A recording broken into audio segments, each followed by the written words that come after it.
ल आज हामी डस मल्टी सर्भिसेज प्राइभेट लिमिटेडले दिने त्यो लेखा तालिमको बारेमा अलिक गहिरिएर कुरा गरौँ न।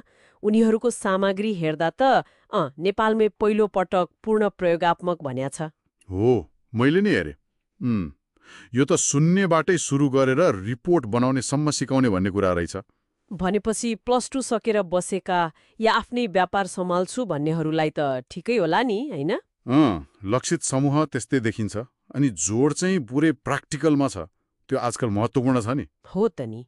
अनि पाठ्यक्रममा सुरुमै हातले गर्ने लेखा सिकाउने रे, बिल काट्ने, लेजर, डे बुक। यो अलि पुरानो जस्तो लागेन अहिले सब कम्प्युटरमा गर्दा?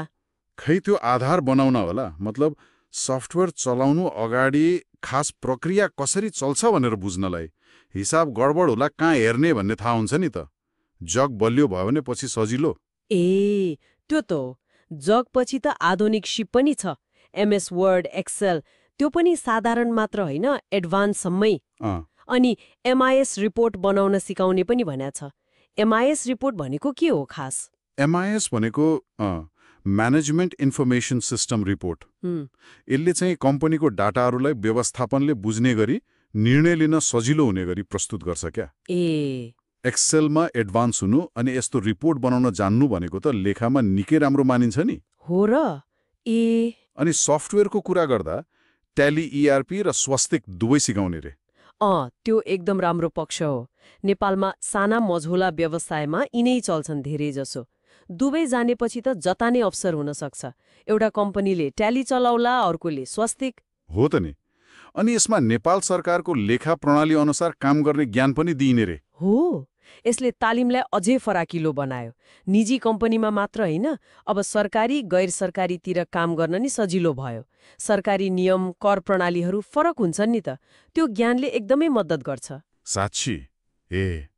अनि सिप मात्र होइन, यहाँ त जब प्लेसमेन्ट असिस्टेन्सको कुरा पनि छ। सिभी लेख्न, अन्तर्वार्ता दिन सिकाउने रे।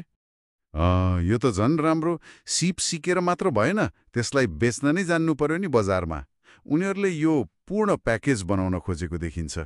सिप पनि अनि जागिर खोज्न मद्दत पनि। हो नि, अनि समय पनि त मिलाउन मिल्ने रहेछ, बिहान दिउँसो साँझ।